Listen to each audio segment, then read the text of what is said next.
Hey everyone, now we're gonna have a look at the Marvel Legends retro-carded Avalanche 6-inch action figure. Please like, share, comment, subscribe, or even hit that super thanks button. I do appreciate all engagement on my channel. So here's a quick look at the packaging. There's the uncanny X-Men branding logo on top. The rest of the characters in this wave are also drawn up over here just like in the comics. There's an artwork of Avalanche over here, channeling his powers into the ground. The action figure is displayed on the plastic bubble. He comes with 2 interchangeable hands and no other accessories, which is a bit disappointing because the splash over here says Seismic Force, but there's literally no accessories over here to show any of his powers.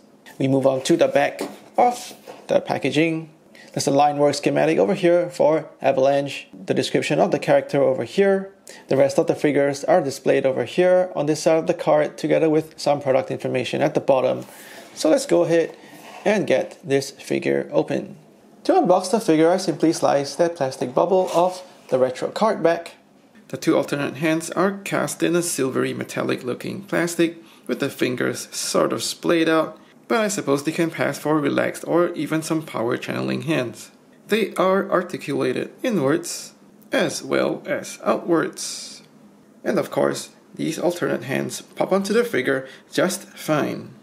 For the sculpt on Avalanche, he's on mostly the Grim Reaper or the Wonder Man body mold. He's got some newly sculpted parts, and that would be his head sculpt. His torso is retooled for his armor, and he does have some gloves and boots on him that match the torso armor parts.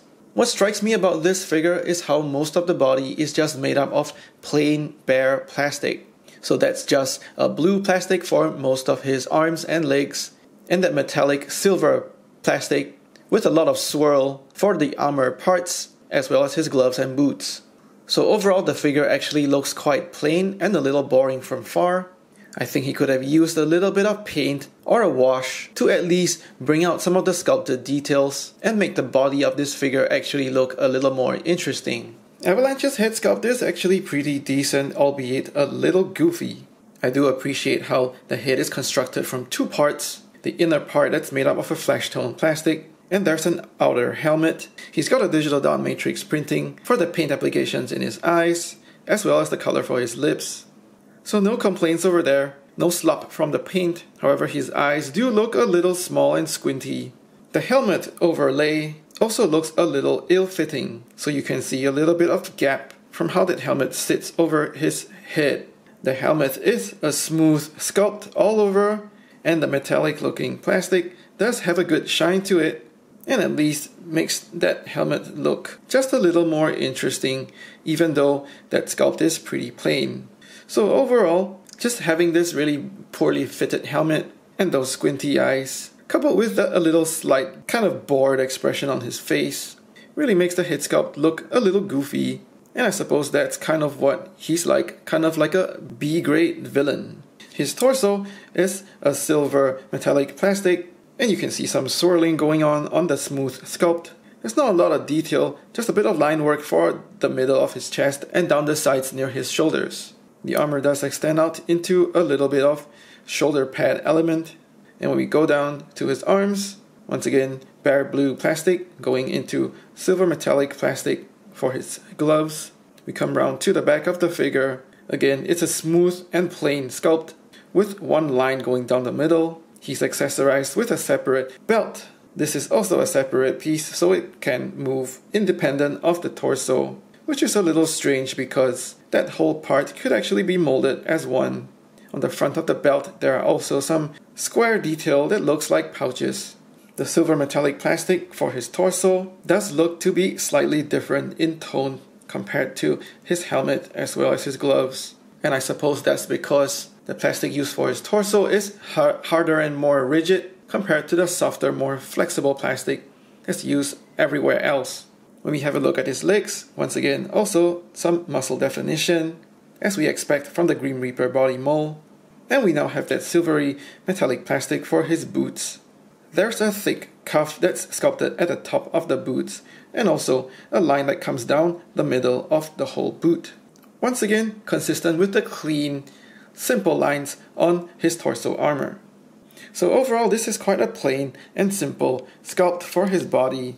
And I do wish he had a little bit of wash or some paint highlights to bring out some of that sculpted elements better. So here's a quick side-by-side comparison with the Toybiz X-Men Legends Avalanche action figure, which to me took many liberties with the character design, especially a really over-the-top head expression. However, you could see where Toybiz was going. It's got plenty of sculpted and painted design elements, from the rough pitted armor parts all over him to the really eye-catching metallic brown and blue paints all over the figure. He even had something really unique, which is the A on his belt. So just putting the new Hasbro Marvel Legends Avalanche beside him, I just feel that this guy is just really way too plain. It's faithful to the way he looks in the comics, and perhaps even his more simplistic animation model. However, I really do wish Hasbro gave him some unique design elements, maybe like an A symbol somewhere on his armor, to at least make him stand out, because now he really just looks like a generic goon in armor. For articulation, his head is on a ball hinge, so it does spin all the way around 360. You don't really get any sideways tilting. With the hinge, he gets good range looking down, as well as up. Swivel hinge at the shoulders, so he goes up as well as back. You could possibly squeeze it past his shoulder pads on his armor as well, able to go out quite a good bit beyond 90 degrees. Swivel at the bicep for 360. Double jointed elbows, but you can still see the pins from the old body mold. It gets beyond 90 degrees, just a little hindered by the gauntlets around his glove. Swivel hinge at the wrist, and it goes in and out. Mid-torso ab crunch, forward as well as backward. Swivel at the waist, 360 spin. Ball jointed hips, and these hips do feel a little bit gummy and they don't go that far out. You can feel the gumminess sometimes as you move his legs forward and backward as well as outwards. Swivel at the thigh for 360. Double hinge at the knees for quite good range. Again, those pins are still visible and the range is a little limited by the cuffs on his boots. It's nice that Hasbro has included some calf swivel that's disguised by his boot, but because of the way that the cuff hugs his calf, you're not really able to spin it all the way 360, but there's enough range for you to spin out and in. Ankle tilt that goes upward and downward, as well as pivoting outwards and inwards. Avalanche is on quite Marvel Legends standard articulation, so there are no surprises with the way he moves. However, in an action pose, he does seem quite unintriguing, particularly with his rather boring head sculpt, and the lack of power effects definitely works against getting him in a powered up state. I'm using the power effects from the Havoc and Polaris X Factor 2-pack. So from that 2-pack, you actually have a choice of using the yellow or the green power effects. So at least now I can have Avalanche channeling his seismic forces. You can also use similar power effects in different colors from other characters like Adam Warlock, Wonder Man, and Magneto. But I do think it's kind of ridiculous for Hasbro to have collectors actually dig through their power effect box, especially when you're trying to get new collectors into the line and they may not have these effects on hand. And here's a couple of posing ideas as well. I'm combining the Avalanche figure with the green power effects from that same 2-pack and the rock base from the 20 years anniversary Hulk action figure. So this actually looks quite nice, and it's also cool how the greens match up on the power effects.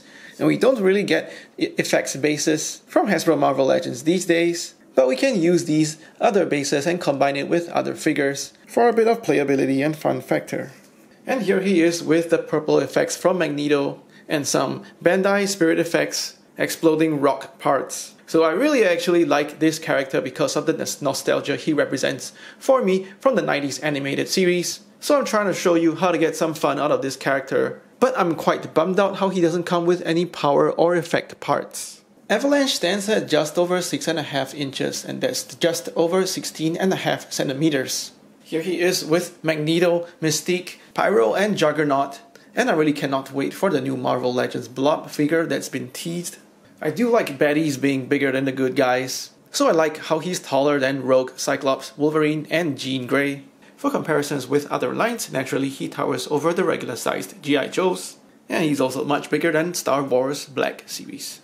Avalanche is quite a boring figure. While his simple design is meant to be faithful to the way he looks in the comics and animation, I believe Hasbro has exploited this and made a figure with no real uniqueness. It doesn't help that he's got a goofy head sculpt and comes with no power or effect parts. I know it fills a much needed void for a classic Avalanche for collectors who love the Uncanny X-Men and the 90s animated series, but it really feels like Hasbro has again done the least that they could for a highly demanded figure by this spectrum of fans. If you're not an X-Men fan, this figure is just B-grade goon fodder that's easy to pass on. Please like and share this video, let me know what you think in the comments below, subscribe to my channel, or even hit that super thanks button. Thanks for watching, take care and stay safe.